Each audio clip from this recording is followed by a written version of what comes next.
Subscribe. Beribadah kepada Allah selama 1000 bulan. Siangnya puasa, malamnya enggak tidur. Nah, ternyata kisah Nabi Samson itu diceritakan oleh malaikat Jibril kepada Nabi Muhammad. Akhirnya apa? Nabi Muhammad berangan-angan, enak ya, umat zaman dulu umurnya panjang-panjang sehingga mereka bisa mengerjakan ibadah kepada Allah dan mendapatkan pahala yang banyak. Akhirnya ketika Nabi menginginkan hal tersebut, Allah pun menurunkan surat Al-Qadr. Inna anzalnahu fi lailatul qadr wa ma adraka ma lailatul qadri khairum min alfi syahr. Wahai Muhammad, walaupun umur umatmu pendek, tapi aku anugerahkan malam Lailatul Qadar. Silahkan cari malam tersebut, karena beribadah pada malam tersebut hitungannya setara dan sebanding dengan menyembah Allah selama 1000 bulan. Assalamualaikum warahmatullahi wabarakatuh.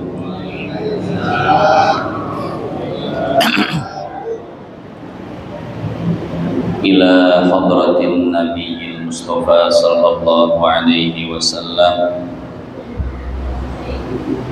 thumma ila ruhil imam Syekhul Islam al-Arif billah Al-Habib Ahmad bin Hasan al-Attas wal Habib Salim Ibni Abdullah bin Marsyatiri, thumma ila ruhil Habib Abdullah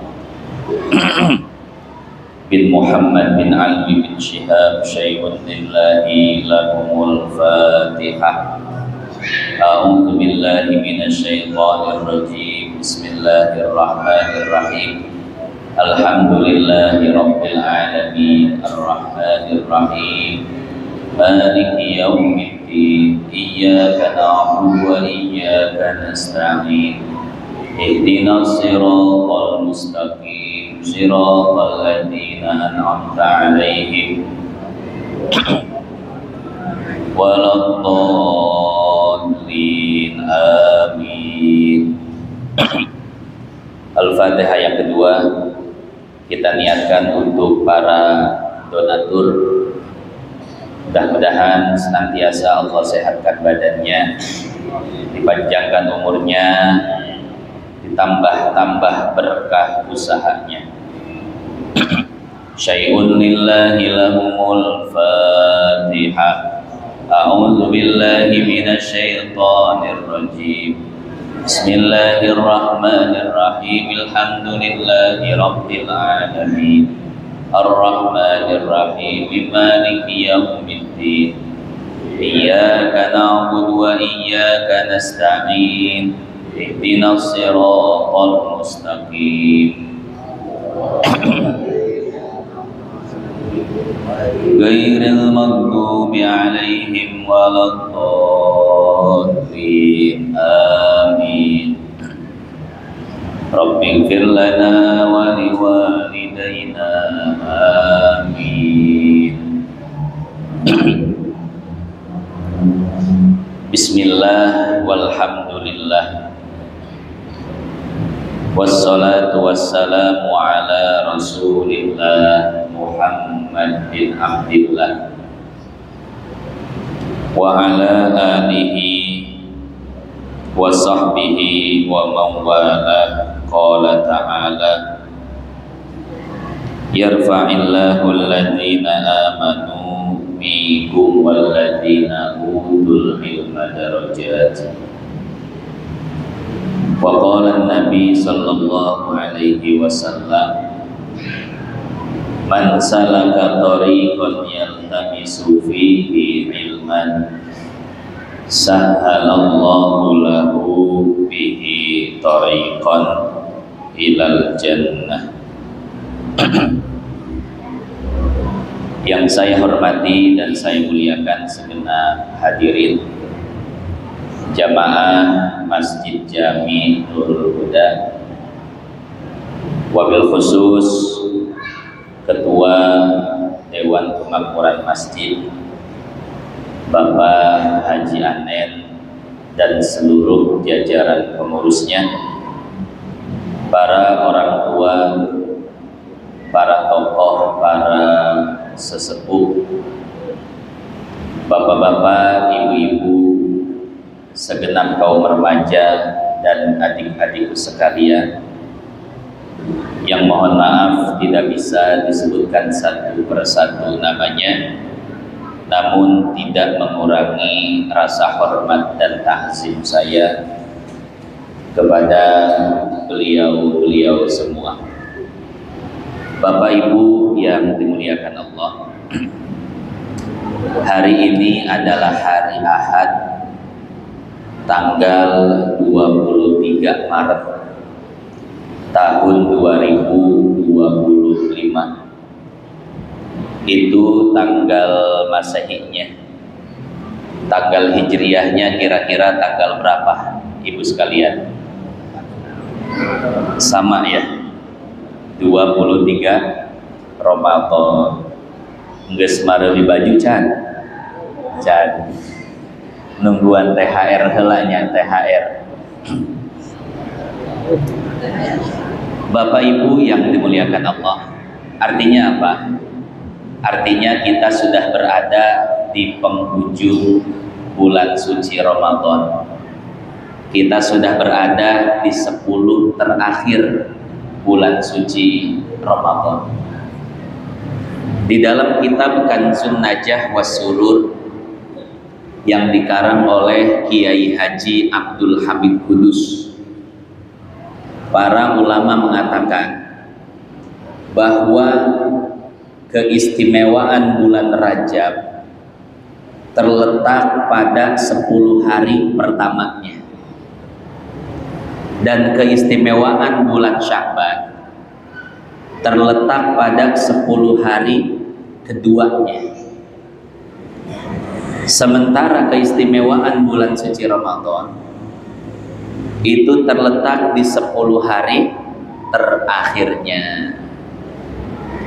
Apa keistimewaan yang ada di bulan suci Ramadan?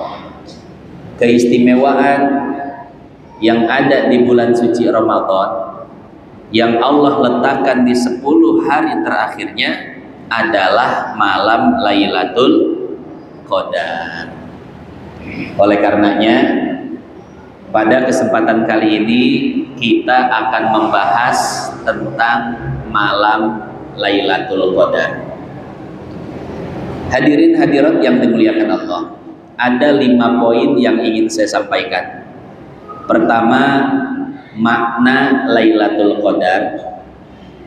Yang kedua, keutamaannya. Yang ketiga, cara mendapatkannya.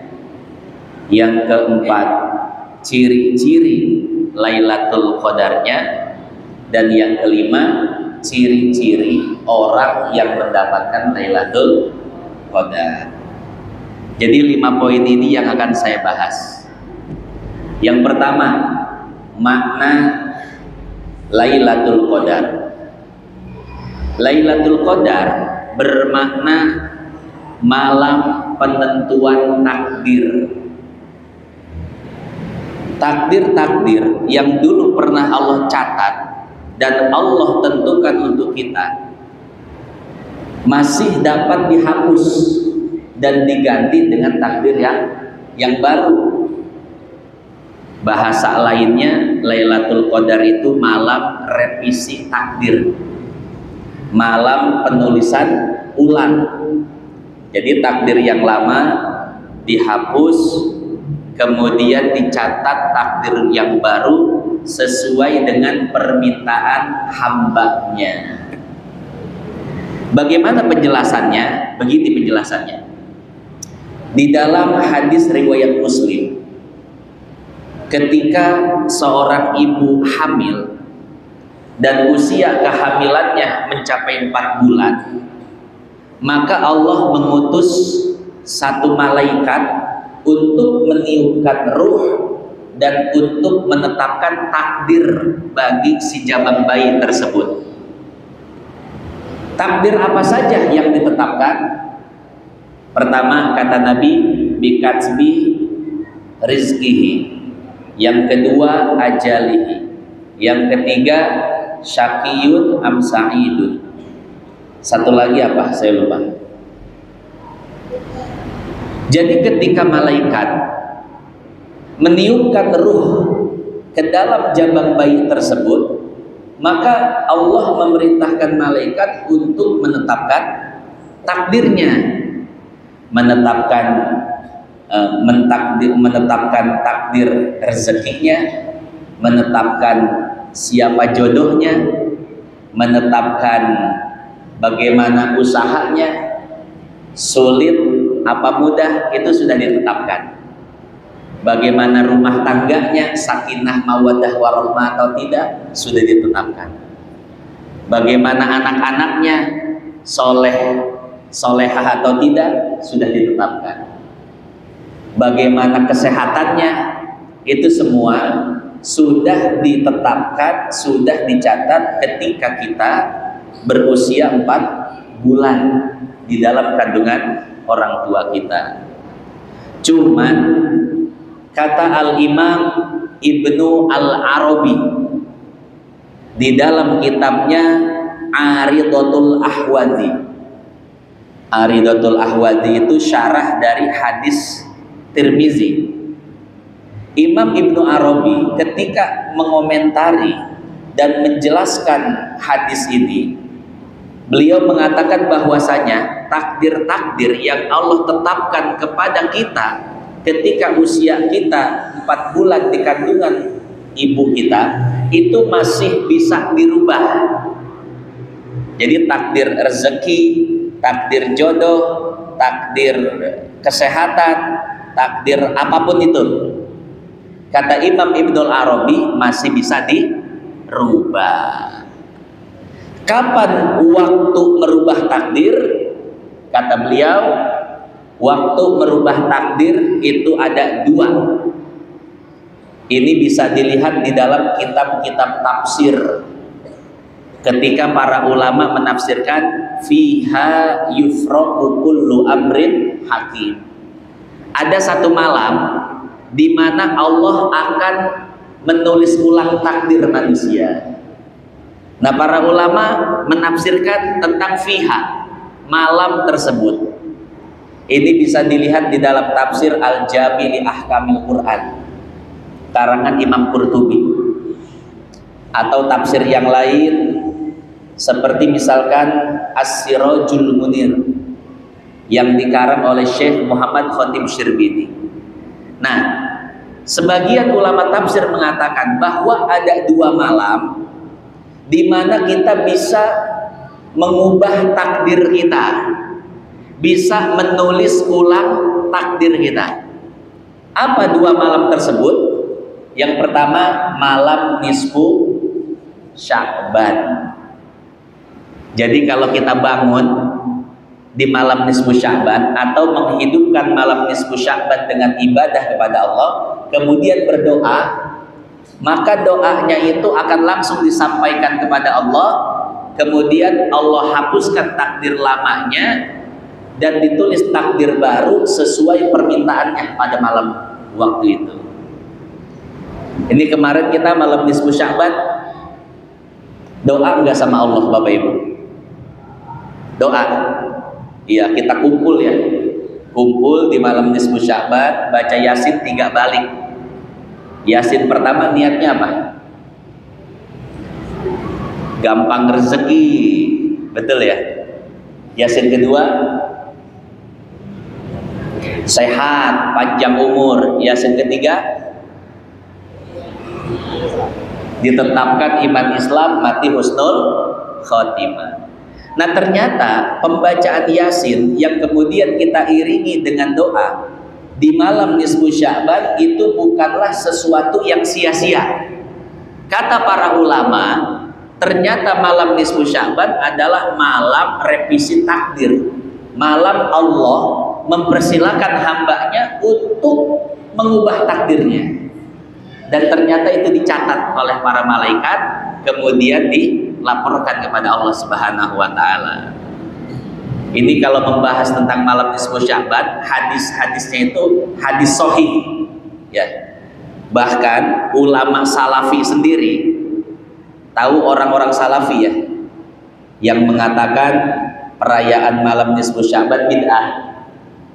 Tapi ulamanya sendiri, Syekh Albani di dalam silsilah hadis sahihah mengatakan bahwa hadis tentang malam nisfu Sya'ban itu adalah hadis sahih, ya.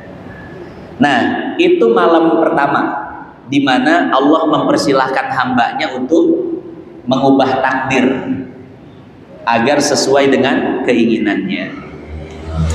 Nah, kemudian kata para ulama, malam yang kedua di mana Allah mempersilahkan hambanya untuk mengubah takdir adalah malam Lailatul Qadar. Nah, malam inilah yang akan kita cari di 10 terakhir bulan suci Ramadan ini. Makanya jangan sia-siakan ya Bapak Ibu.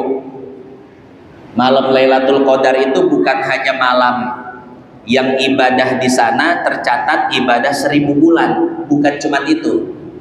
Tapi ternyata memiliki makna yang lebih dalam, yaitu di mana Allah mempersilahkan hamba-hambanya untuk mengubah takdirnya, ya.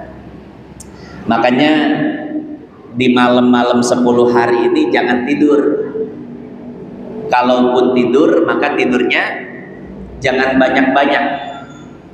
Qumil laila illa qalila nisfahu awit kus auzid alaihi warattilil qur'ana. Kan ada ayatnya. Jadi kata Allah, bangun ya, dalam satu malam itu jangan digunakan untuk tidur semua, tapi bangun untuk atau dalam rangka beribadah kepada Allah. Bangunnya itu entah setengah malam, entah sepertiganya, ya, atau lebih dari itu, atau mau menghidupkan keseluruhannya, silahkan. Kalau di Nurul Huda ada programnya Pak Haji.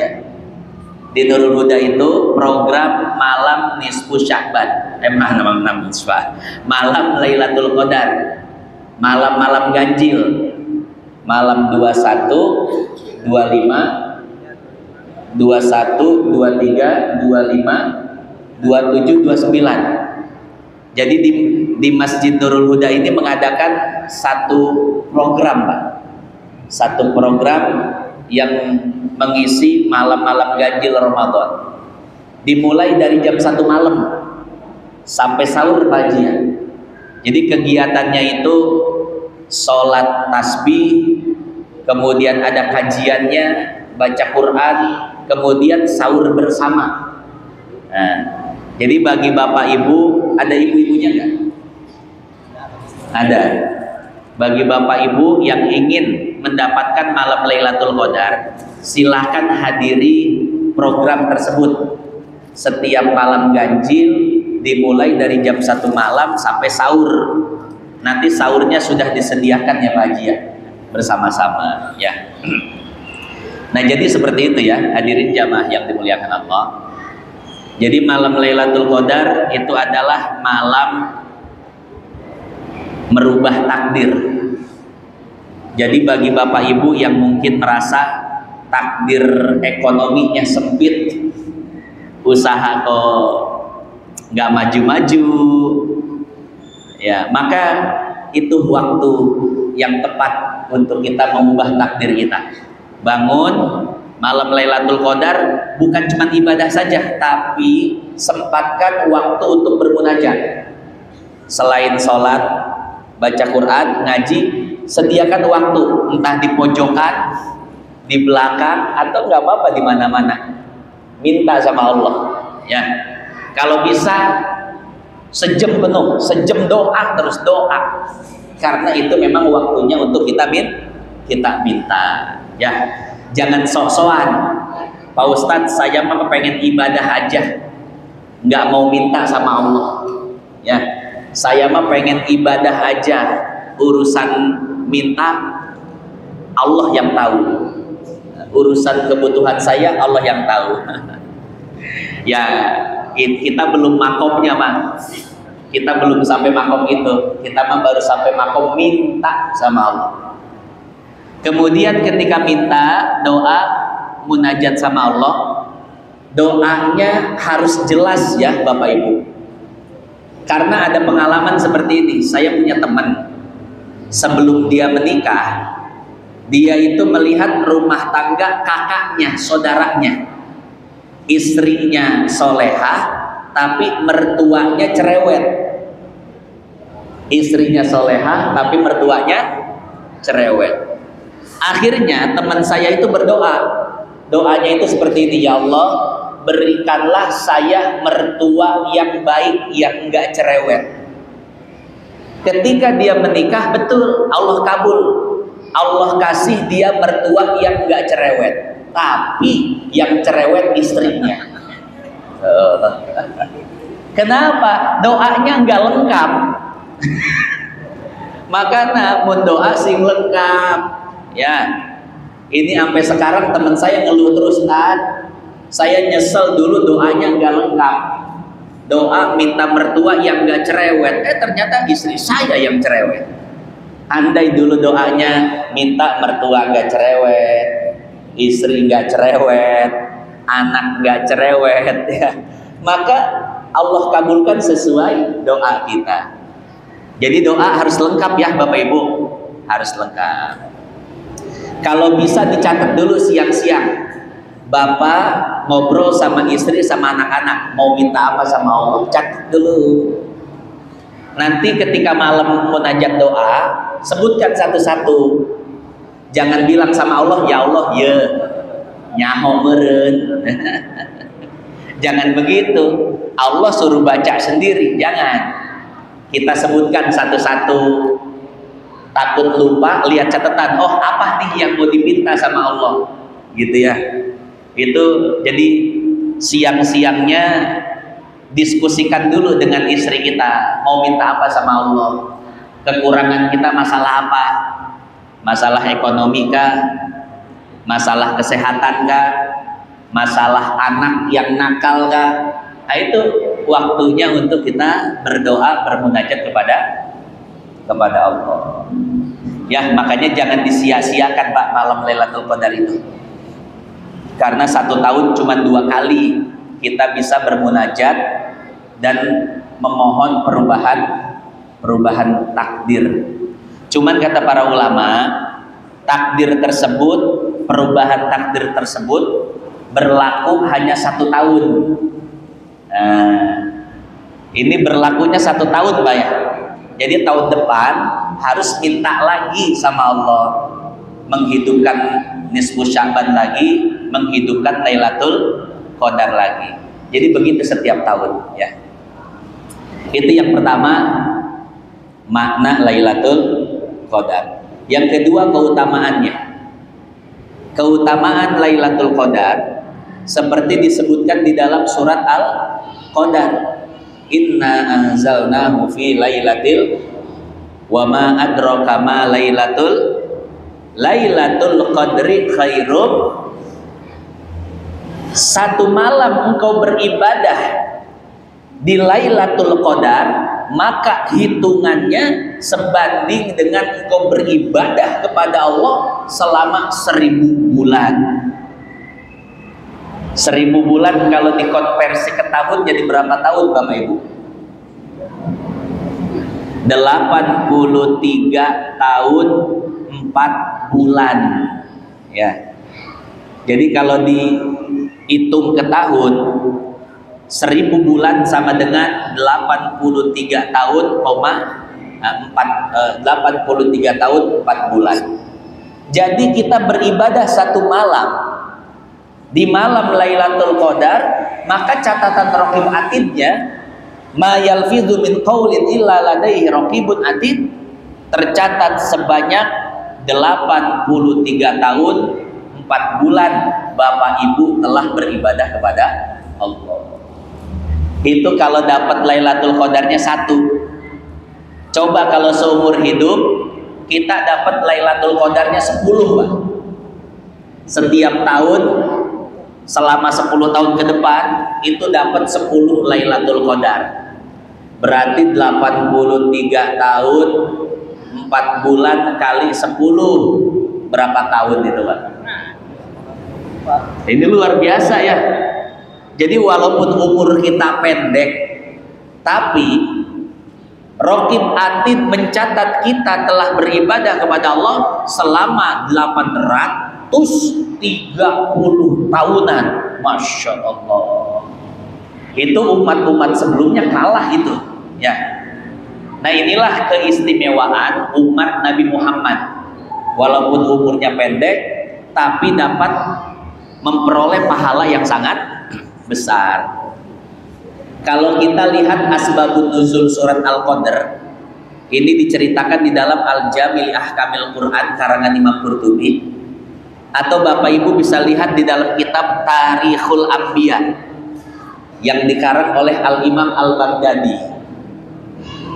Ini kadang ada yang nanya, Ustadz kok ngaji nggak bawa kitab? Saya kalau bawa kitab minimal 10. Capek mawana, Pak. Mendingan daripada bawa fisiknya, bawa apalannya aja. Mumpung ora kene, apal kitab kene. Kayak geus kolot karek bawa kitab. Makanya kalau guru-guru kita yang sudah tua, kiai-kiai kita yang sudah tua bawa kitab, wajar. Geus kolot. Engge saya geus kolot mah bawa kitab, Pak. Ayeuna mah pedah ngorak keneh we. Apal keneh. Makanya capek mau kitabnya geus apal kabeh. Istilahnya gitu. Henteu si apal kabeh mah leulewihan ya nama leulewihan. Nah, jadi di dalam kitab Tarikhul Anbiya karangan Imam Al-Baghdadi. Dulu ada seorang nabi yang bernama Nabi Syam'un. Nabi siapa Bapak Ibu? Syam'un. Di dalam Al-Jami' li Ahkamil Quran namanya beda, bukan Syam'un tapi Syamsun. Syamsun itu bahasa Arabnya, bahasa Indonesianya Samson. Jadi dulu ada nabi namanya Nabi Samson. Loh, kenapa nggak diceritain di Al-Quran, di hadis Pak Ustadz? Ya, karena di dalam hadis Nabi riwayat Imam Ahmad, kata Nabi dari zaman Nabi Adam sampai zaman Rasulullah ada 124.000 nabi yang diutus oleh Allah. Dari 124.000 nabi ada 314 yang diangkat menjadi rasul. Kemudian di dalam Al-Quran disebutkan minhum man qasasna wa minhum man lam naqsus alaika. Sebagian nabi dan rasul kami ceritakan, tapi sebagian nabi rasul tidak kami ceritakan. Kenapa? Kalau diceritakan kalobaan 124.000 arek dicaritakeun kabeh. Makanya cek Allah, sebagian dicaritakeun, sebagian teu dicaritakeun. Nah, salah satu nabi yang diceritakan dari 124.000 nabi itu, ada satu nabi namanya Nabi Samson. Jadi Samson itu nabi, Pak. Bagaimana kisahnya? Kisahnya itu, Pak, Nabi Samson itu nabi yang Allah anugerahkan kekuatan fisik yang sangat luar biasa. Jadi satu orang berbanding 1.000 pasukan. Makanya Nabi Samson itu kalau perang cukup sendirian bisa melawan 1.000 orang kafir, karena kekuatan fisiknya itu setara dengan 1.000 laki-laki kuat. Gitu Nabi Samson. Nah, satu ketika Nabi Samson itu diperintahkan oleh Allah untuk memerangi pemerintah. Kenapa? Karena pemerintahnya zolim, pemerintahnya kafir. Jadi rajanya itu raja yang kafir dan zolim. Kata Allah, hei Samson, datang ke istana, ya, perangi raja kafir itu. Akhirnya Nabi Samson datang ke istana. Kemudian Beliau itu selalu protes semua kebijakan-kebijakan negara, kebijakan kerajaan selalu diprotes. Dan ketika raja mengirim tentara, pasukan untuk menangkap Nabi Samson, gak pernah bisa, Pak, karena kekuatan fisik yang sangat luar biasa. Bahasa orang namanya jagoan, jawara, jago silat dan lain sebagainya. Jadi setiap pasukan yang dikirim itu tidak bisa untuk menangkap Nabi Samson. Akhirnya apa? Raja ini mencari kelemahan Nabi Samson. Akhirnya dicari-cari lewat intel-intel dan lain sebagainya. Nah kemudian salah satu intel mendekati istrinya Nabi Samson, ditawarin duit. Wahai engkau perempuan, emang gak bosen hidup miskin sama Samson?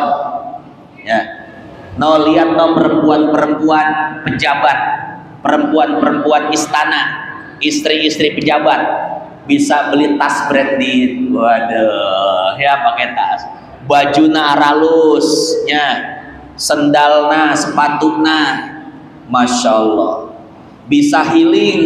Kenapa? Punya duit. Engkau jadi istrinya Nabi, istrinya si Samson, melarat. Ya, kalau engkau ingin hidup enak, engkau ingin punya banyak duit, ceritakan kepada kami apa kelemahan suamimu, apa kelemahan si Samson. Akhirnya karena istrinya itu tergiur dengan iming-imingan utusan raja, diberitahulah kelemahan Nabi Samson. Apa kelemahannya? Diberitahu bahwasanya kelemahan Nabi Samson itu terletak pada rambutnya. Rambutnya itu gondrong. Ya.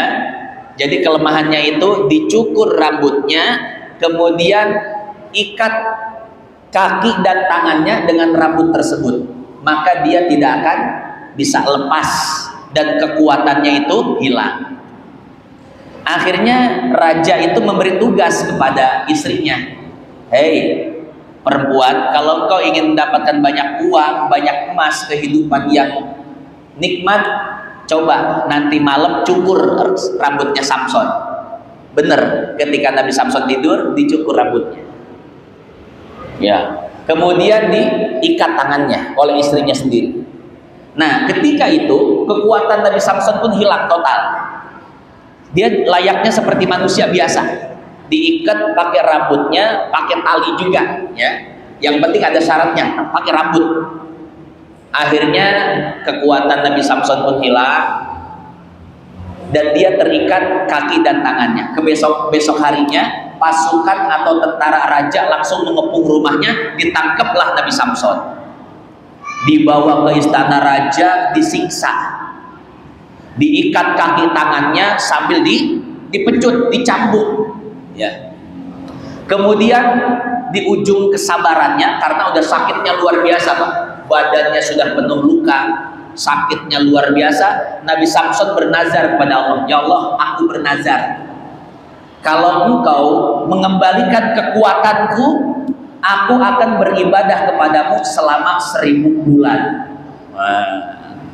Akhirnya Allah pun menuruti nazarnya Nabi Samson, dikembalikan kekuatannya. Tiba-tiba bisa melepaskan ikatan rantai dan tali yang mengikatnya, dan Nabi Samson pun mengamuk ketika itu. Dilawan semua pasukan-pasukan kerajaan. Ketika pasukan semuanya kalah, Nabi Samson pun merobohkan istana raja.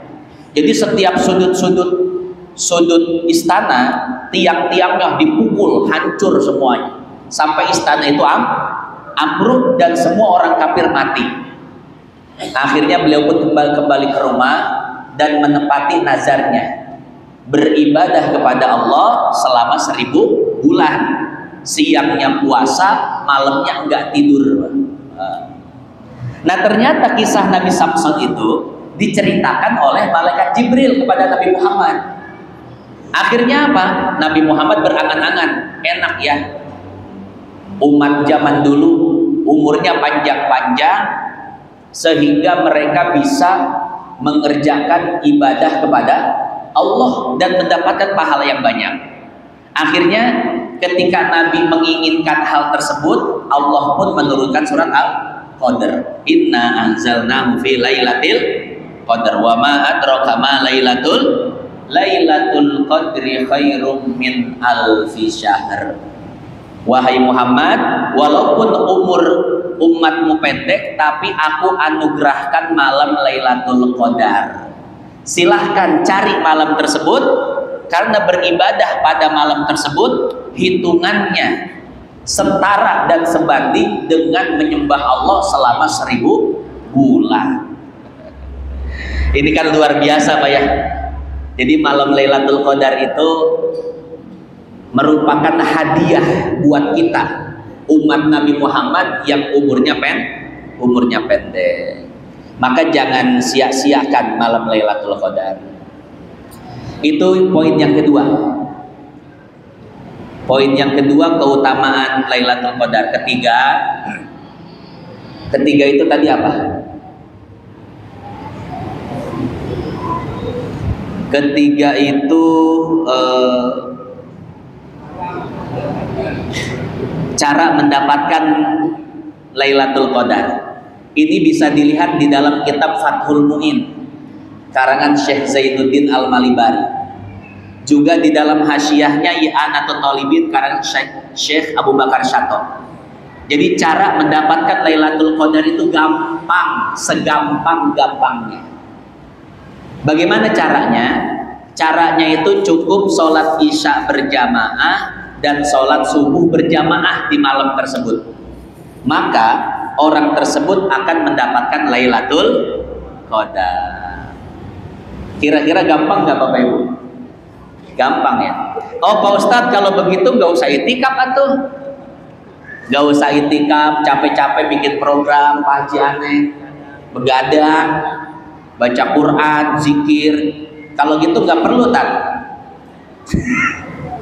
Ya bukannya nggak perlu, ya. Tapi kalau dianalogikan seperti ini, ada orang sama-sama punya ember. Embernya itu mereknya Lailatul Qadar. Nah, tapi satu orang embernya cuman berisi setengah, airnya cuman setengah atau cuman sedikit. Tapi satu orang lagi embernya terisi penuh dengan air sampai luber. Nah, inilah perumpamaan orang yang dapat malam Lailatul Qadar. Jadi ada yang dapatnya dikit, ada yang dapatnya banyak.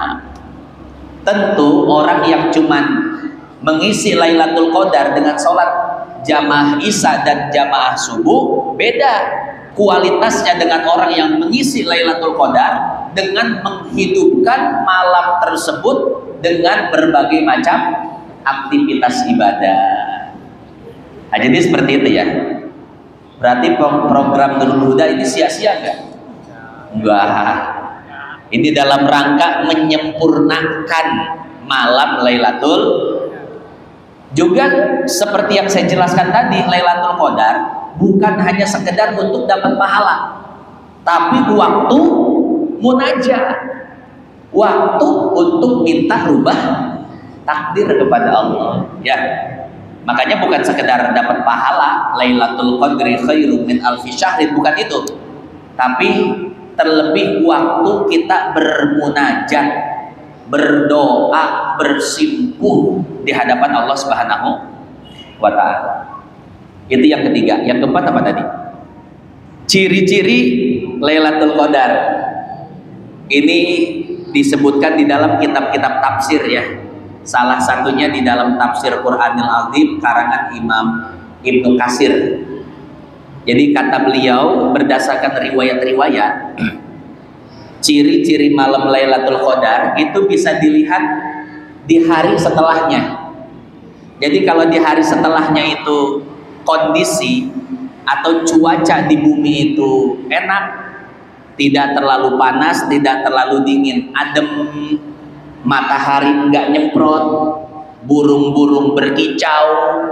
Jadi suasana pada hari itu sangat sangat nikmat sekali, sangat tenang sekali. Itu ciri-ciri bahwasanya tadi malam adalah malam Lailatul. Pak Ustadz, kalau begitu ciri-cirinya berarti kita ketinggalan dong. Betul nggak? Kan ciri-cirinya itu bisa diketahui setelahnya. Betul. Berarti kalau begitu malam tadi kalau nggak bangun, nggak tahajud, kelewat. Kan kalau ciri-cirinya sebelumnya kita bisa siap-siap tuh. Tapi masalahnya ini ciri-cirinya sesudahnya. Kalaupun terbukti di hari itu ternyata cuaca di muka bumi ini sangat tenang, berarti Lailatul Qadar ketinggalan. Ya, itulah rahasia. Makanya Lailatul Qadar itu dibikin rahasia, Pak. Kalau Lailatul Qadar ciri-cirinya ada di depan, berarti bukan rahasia itu. Ya. Nah, ini bisa dikaitkan dengan penemuan NASA. Jadi NASA, Badan Antariksa yang ada di antariksa dan luar angkasa yang berada di Amerika, memperhatikan keadaan bumi. Jadi dalam setahun bumi itu ada satu waktu di mana tidak tertabrak meteor dan tidak tertabrak bebatuan angkasa. Karena bumi itu setiap hari, setiap malam tertabrak setidaknya 10.000 meteor dan bebatuan angkasa, Pak. Itu setiap malam tertabrak 10.000. Nah, tapi ada satu malam, kenapa meteor ini dan bebatuan angkasa tidak ada satupun yang menabrak bumi? Setelah diteliti, ternyata malam tersebut berada di bulan suci Ramadan. Setelah diakur-akurin, dicocok-cocokin, ternyata itu malam Lailatul. Oh, ternyata pantes di hari berikutnya setelah Lailatul Qadar itu keadaan bumi itu apa? Tenang, tidak panas, tidak dingin, tapi sejuk dan menenangkan. Karena memang apa? Di malam harinya bumi itu tidak tertabrak bebatuan angkasa. Ya. Nah, jadi seperti itu. Itu ciri-ciri Lailatul. Yang terakhir, ciri-ciri orang yang dapat Lailatul Qadar. Ini ciri-cirinya bagaimana? Apakah ciri-cirinya besoknya langsung banyak duit? Apa ciri-cirinya besok yang jomblo langsung dapat jodoh? Ini kira-kira ciri-cirinya apa? Jadi Bapak Ibu, ciri-ciri orang yang dapat Lailatul Qadar itu bisa dilihat bukan dari fisiknya, bukan dari duniawinya, tapi dari ruhaninya. Ya. Jadi kalau orang yang mendapatkan malam Lailatul Qadar, maka akan ada perubahan di dalam dirinya. Akhlaknya berubah, yang tadinya emosinya tinggi, meledak-ledak, orangnya itu temperamental, tapi setelah dapat Lailatul Qadar, dia jadi bisa mengendalikan emosinya. Orang yang tadinya punya maksiat istiqomah, ini kira-kira kita punya maksiat istiqomah gak nih? Mata, wah, mata ini kan kayaknya istiqomah banget maksiat ya, asal ada yang cakep, lihat. Jadi orang yang punya maksiat istiqomah tidak bisa dihindarkan. Ketika dapat Lailatul Qadar, maka dia akan sangat mudah untuk menghindari maksiat tersebut. Itu maksiat yang tadinya sulit dihindarkan, setelah dapat Lailatul Qadar jadi sangat mudah sekali untuk ditinggalkan. Ya, urusan yang sulit Allah mudahkan. Artinya apa? Ada perubahan. Habis dapat malam Lailatul Qadar, ibadahnya tambah rajin, pikirannya tambah bersih, hatinya tambah semangat untuk mendekatkan diri kepada Allah. Itu ciri-cirinya ya. Jadi kalau tidak ada ciri-ciri itu, jangan ngaku dapat malam Lailatul Qadar. Ini mah ke masjid jarang, ngaji jarang, dia bilang, kemarin saya dapat Lailatul Qadar. Wah, mantep amat. Ya. Dan lagian orang yang dapat Lailatul Qadar itu nggak bakal ngomong-ngomong sama orang. Ya. atau bahkan orang yang ngelihat langsung malaikat turun dari langit, itu nggak bakal ngebocorin rahasia itu, karena rahasia ilahi yang goib-goib itu pantang untuk dibocorkan. Kalau ada orang yang tahu goib, dia bocorkan goib, biasanya derajat di sisi Allah langsung ambruk. Yang tadinya derajat solihin, orang soleh, Allah buat jadi derajat orang fasik. Makanya orang yang selalu ngomong goib, memberitakan tentang goib, kemungkinannya dua. Kemungkinan pertama bohong, kemungkinan kedua dikerjain jin. Jin itu suka ngerjain, hati-hati. Jin suka datang dengan rupa Syekh Abdul Qadir, jin suka datang dengan rupa Sunan Kalijaga, jin suka datang dengan rupa orang-orang soleh. Akhirnya kita yang gak pernah ngaji, yang tauhidnya belum kuat, yang syariatnya belum kenal, dikerjain sama jin. Ini banyak kisahnya, Pak. Banyak kisah, banyak riwayat orang-orang soleh yang dikerjain sama jin. Nah, ini jangan sampai kita dikerjain sama jin. Makanya kalau kita lihat keanehan-keanehan, goib-goib, kemudian hati kita itu bangga dan ingin memberitahu kepada orang, itu namanya al-kashfus syaitoni. Itu berasal dari jin. Tapi kalau kita mengalami pengalaman-pengalaman gaib, pengalaman batin spiritual, setelah mengalami pengalaman itu hati kita tambah rendah hati, tawadu, tambah kuat ibadahnya kepada Allah, keyakinannya tambah mantap. Berarti itu namanya al-kashfur rabbani. Itu berasal dari Allah. Nah, jadi seperti itu ya hadirin jamaah yang dimuliakan Allah. Itulah yang terakhir, yaitu ciri-ciri orang yang dapat Lailatul. Dalilnya mana? Sudah saya jelaskan kemarin dalilnya di Babul Huda ya. Ada dalilnya juga tuh, tentang ciri-ciri orang yang dapat Lailatul Qadar. Jadi itu saja yang dapat saya sampaikan, 5 poin. Pertama, makna Lailatul Qadar. Kedua, keutamaan Lailatul Qadar. Ketiga, cara mendapatkan Lailatul Qadar. Keempat, ciri-ciri Lailatul Qadar. Kelima, ciri-ciri orang yang mendapatkan Lailatul Qadar.